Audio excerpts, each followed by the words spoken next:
Hello everyone, I am Dr. Venkataraman Kini, radiation oncologist at Mangalore Institute of Oncology. We are celebrating World Gynecologic Oncology Day on 20th of September. On this occasion, I would like to discuss about carcinoma cervix. Carcinoma cervix was at one time the most common malignancy in all the women in India. However, now it has slipped down to the second spot. Nevertheless, it is still a big burden to our country because it affects women in their 40s and 50s, which is very crucial in their life. This is a disease which can be prevented and which can be cured. But unfortunately, we see so many patients dying because of this disease. The disease is more common in the rural India when compared to the urban population. However, I think a good awareness about this disease can help in reducing the number of carcinoma cervix and also cure most of them in an early stage.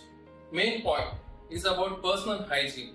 Good personal hygiene, safe sexual practices will help us in avoiding the transmission of HPV virus. HPV virus is the most common cause of carcinoma cervix. And last year, the Government of India has initiated vaccination for HPV. HPV vaccination is very important and it's highly recommended for all the girls in their adolescent age. The vaccine is most effective when it's taken before the first sexual act. And this can prevent the HPV virus and in turn reduce the incidence of carcinoma cervix by up to 95%. Yes, 95% is a very big number. I think we all should be aware of this and motivate the younger population to get vaccinated. However, the rural population still suffers, maybe because of lack of knowledge. That is where the days and awareness programs like this may help in creating more and more awareness and infiltration into the rural parts of the country. From Mangalore Institute of Oncology, we have set up a tertiary care center, that is an oncology center at Tirthali.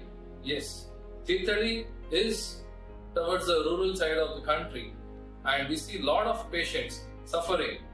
However, we didn't want them to be deprived of all the facilities. So we have a state-of-the-art hospital right at Tirthali which may help in the treatment of these patients in that part of the country.